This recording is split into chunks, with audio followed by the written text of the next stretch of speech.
Assalamualaikum warahmatullahi wabarakatuh. Oke teman-teman, kembali lagi dengan saya Nironi Wijaya di channel saya yang kece dan keren ini. Amin, mudah-mudahan ya. Semoga channel ini suatu hari nanti bisa lebih berkembang lagi dan memberikan ilmu-ilmu yang bermanfaat kepada teman-teman semua.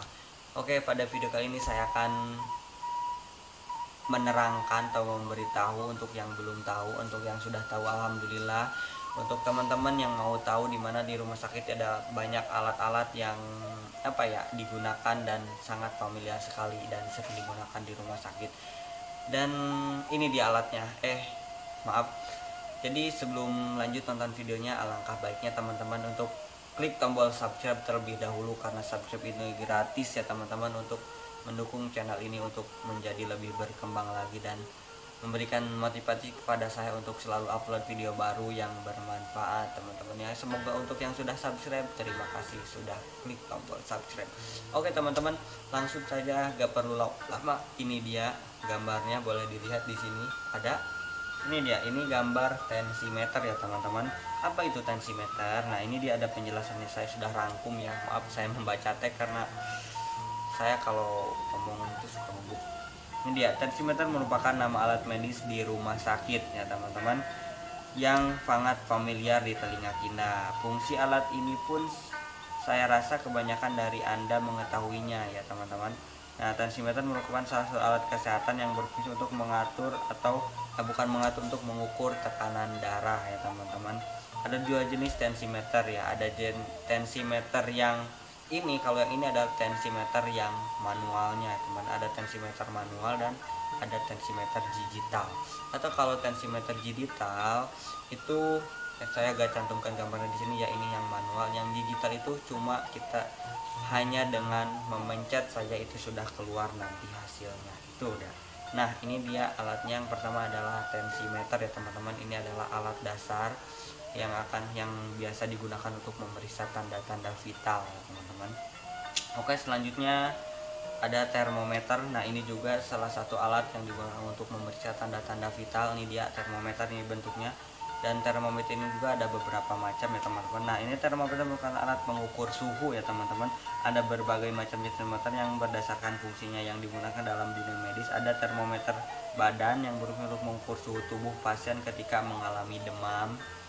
Termometer juga memiliki jenis digital dan manual atau air raksa teman-teman. Jadi termometer ini gunakan untuk mengukur suhu ya teman-teman, untuk mengukur suhu ya ketika kita demam, panas, untuk memeriksa apakah kita ini demam atau tidak ya, menggunakan termometer. Ada beberapa tempat untuk memeriksa mengukur suhu, ada di aksila atau di ketiak ya, ada di mulut, di anus, atau di mana lagi ya, banyak lah pokoknya teman-teman ya. Saya tidak akan menjelaskan itu, saya cuma menjelaskan alatnya. Yang ketiga ada stetoskop. Nah stetoskop ini adalah merupakan alat atau senjata dokter yang pertama kali ya teman-teman. Stetoskop saling menjadi identitas simbol kesehatan teman-teman. Untuk apa sebenarnya alat medis yang satu ini, yang ini nih, yang ini ya. Stetoskop berfungsi untuk melakukan pemeriksaan akustik atau suara ya. Jadi bisa digunakan untuk memeriksa detak jantung, bising usus, terus suara napas atau bunyi napas kayak gitu. Dan untuk memeriksa tekanan darah, untuk mendengarkan bunyi sistolik dan diastol kayak gitu. Itu dia kegunaannya yang alat di sebelah saya ini, untuk yang belum tahu. Untuk yang sudah tahu, terima kasih, semoga ilmunya selalu bermanfaat ya teman-teman. Oke, selanjutnya ada lagi nih alat ini. Nah alat suntikan ya. Ini alat yang satu ini adalah alat yang mungkin menurut saya sudah familiar ya teman-teman, dan di antara teman-teman semua yang nonton video ini mungkin sudah tahu ya, banyak dan ada banyak macam-macam suntikan. Ini juga dinamakan sepet atau spuit ya teman-teman. Ini biasanya alat ini bisa digunakan untuk memberikan obat atau langsung ke dalam pena ya teman-teman, atau bisa juga untuk mengambil darah kayak gitu, atau juga bisa digunakan untuk pemeriksaan skin test. Untuk atau apa itu skin test ya, nanti dijelaskan di video saya berikutnya teman-teman. Jadi intinya spet ini atau suntikan ini digunakan untuk pemberian obat melalui intramuskular atau ke daging langsung atau ke vena langsung menggunakan alat ini, disuntikan menggunakan jarum ya teman-teman. Oke, kayak gitu, ini dia fungsinya. Terus kemudian yang selanjutnya ada lagi ini alatnya,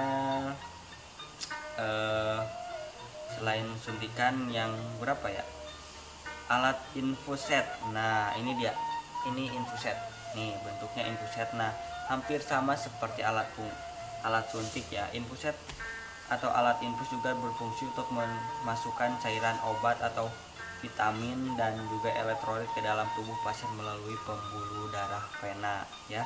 Infuset merupakan beberapa di antara alat medis yang termasuk alat habis pakai, artinya hanya sekali saja dipakai, kemudian setelah itu harus dibuang kayak gitu teman-teman. Jadi maaf tadi juga alat suntik ya, alat suntik itu harus sekali pakai, buang, tidak boleh digunakan untuk pasien lain ya, kayak gitu.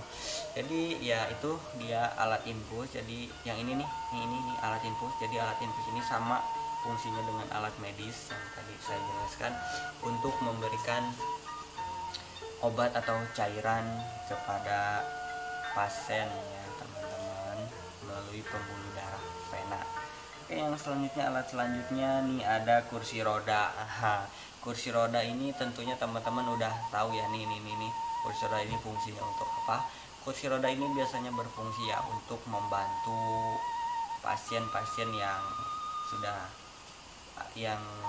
lansia, udah tidak mampu berjalan, atau yang stroke tidak bisa berjalan, atau yang sulit untuk berjalan, sulit bergerak. Nah itulah fungsi dari kursi roda itu ya teman-teman. Atau kursi roda ini adalah fungsinya sebagai alat bantu berjalan ya teman-teman, kayak gitu, untuk berpindah dari satu tempat ke tempat yang lain menggunakan kursi roda. Oke, selanjutnya ada nih kruk ya, namanya kruk atau alat bantu jalan nih dia yang ini. Nah ini hampir sama dengan tongkat ya teman-teman, namun ini namanya adalah kruk. Jadi sedikit asing mendengar nama alat medis di rumah sakit yang satu ini kan. Nah jadi apabila melihat gambaran atau wujud aslinya, Anda pasti akan paham dan gunanya untuk apa ya. Itu yang saya jelaskan tadi, ini alat untuk membantu jalan ya teman-teman. Nah jadi dipegang kayak gini dan langsung deh berjalan kayak gitu. Oke, mungkin teman-teman udah ngerti ya. Lanjut saja. Nah ini yang tadi kruk ya namanya. Nah yang ini adalah namanya tongkat bantu jalan. Ada macam-macam ya, kakinya ada 4, ini ada 4 kakinya, nggak boleh dilihat di samping, ada 4, ada yang 1 ya teman-teman. Nah tongkat bantu jalan, alat ini hampir persis seperti tongkat, hanya saja terdapat pegangan di bagian ujung atas ya teman-teman, dan terkadang juga memiliki kaki di bagian bawah, 3 kaki atau 4 kaki. Tujuannya adalah untuk mempermudah dan memperkokoh tumpuan bagi penggunanya. Tongkat jalan merupakan alat medis yang berfungsi sebagai alat bantu bagi orang yang membutuhkan seperti lansia dan masa pemulihan, dan juga pada kondisi-kondisi tertentu teman-teman, kayak gitu ya. Oke teman-teman, mungkin itu baru sebagian, baru seberapa ya, 1, 2, 3, 4, 5, 6, 7, 8. Nah, baru 8 alat medis atau alat kesehatan yang ada di rumah sakit, yang bisa ditemukan di rumah sakit. Oke, mungkin selanjutnya boleh nanti teman-teman video selanjutnya tonton di waktu berikutnya. Oke, terima kasih sudah menonton. Wassalamualaikum warahmatullahi wabarakatuh.